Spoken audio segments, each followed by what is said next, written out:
Yo, what's going on, guys? This is Sid, aka Vicious274, coming at you with another review. And this time it's for my good friends at Roswells Skateboards. I'm going to be reviewing a few of their obstacles today. And the first one I'm going to be starting off with is their manual pad.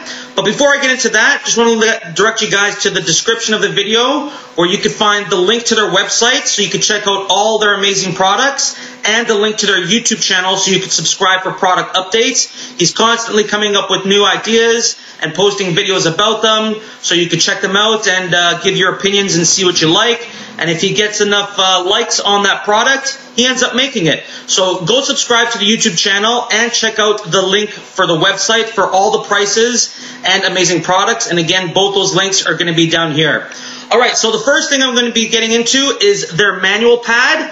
Now, right off the hop, I want to tell you that this pole jam does not come with the manual pad, okay? It does not. It is my own personal pole jam that I put on here, and I left it on here for a reason, and I'll get into that later.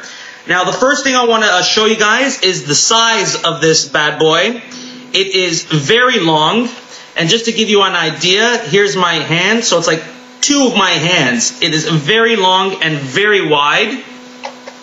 It has square coping on the longer sides, and then round coping on the shorter sides. And then underneath, it also comes with non-sliders. Now, these non-sliders are actually cork, and he actually took out, like, countersunk the wood and then placed the cork inside the countersunk piece so that the manual pad will still remain flush with your surface and still not move. It's a great idea. I really, really enjoyed that.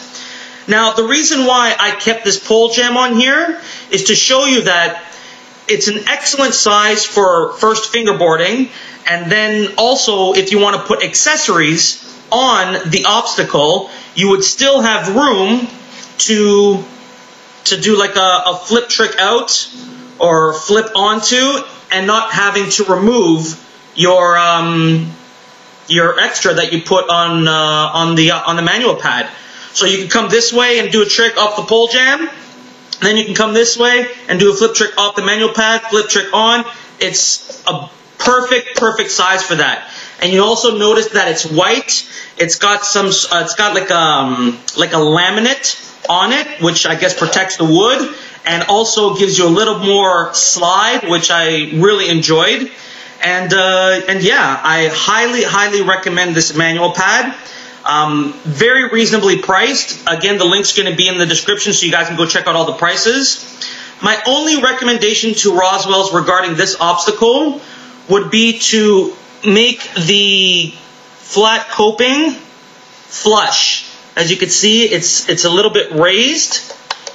And the only reason why I would recommend flushing the coping is so that your wheel wouldn't get caught if you're like coming off to the side or something like that. It just makes it more of a smoother transition if you're going to do like a trick off the side of the manual pad. But small detail, hasn't really happened to me that much. Just giving out a recommendation to see if they can use that improvement. All right, so that's their manual pad. The next product I'm going to get into is another monster.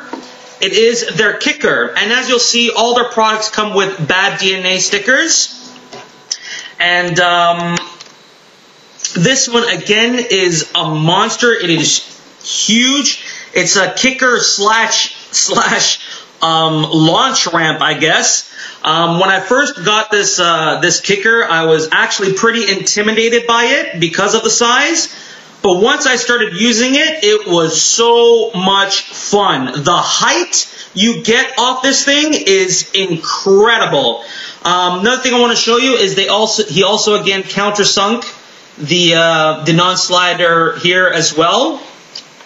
I really like the idea that he put coping on both sides of the kicker. Not many people that make kickers do that. In fact, haven't really noticed any company that put coping on the sides of their kickers. And the reason why I like that is because if you want to do like a kick flip to tail on the side of the kicker, and then because it's so high up, it's probably about three inches and a bit high at the peak. So if you kind of do a kickflip tail and then you want to flip out, you have all this height and the smoothness of your coping to do that flip out. It is amazing. I love it. And then if you're coming this way to do like a kickflip to nose and then you want to flip out, it's perfect. Again, my recommendation also would be to flush the coping just so it makes a smoother transition. And he also put round coping here at the top. So if you want to keep it facing you and then do like a trick onto the coping this way, you can, or switch. It is just ideas that I haven't seen before in a kicker that I was really impressed with. And he also has the metal transition here on the bottom, so it protects the wood from chipping or anything like that. And it also sits flush on your surface. It is perfect. Now the bonus to this kicker is something that I've never seen before and is a genius idea in my opinion. And you'll see here that there's a cutout. Well, the reason for this cutout is it's a storage area. Has a little box in here. You can basically put whatever you want. It fits 2 completes perfectly, or you could fit all kinds of non-setup decks, tunings, wheels, trucks, tools, whatever you want. You could sit it in here and then slide it back in. And it's a push button mechanism. It's locked. Doesn't fall out at all. Shaking it. Doesn't come out. And then you push it in and it pops out. And there you go. Now, you also have, if you want, a little small manual pad. Or a planter, if you will. I've used it a few times. It's not bad. Just something to think about. So that was a great idea by Roswells that I really enjoyed. This is one of my favorite obstacles from Roswells so far. Again, just flush out the coping and on both sides, and it would be perfect. Really enjoyed it. And I really enjoyed this round coping here, because I've also been playing around with some tricks where I just manual up and stop at a stall and then do like a switch flip out or something like that. And this coping being rounded helps a lot with popping out from a stall. So I really enjoyed this kicker. Highly recommend it. Go check it out at roswellskateboards.com. Now, the last obstacle I'm going to be reviewing for them is their granite double bench. And these again are the cork non-sliders which it comes with. There's the feet. Now you're probably saying to yourself, oh, another company making a granite bench or granite double bench, what have you.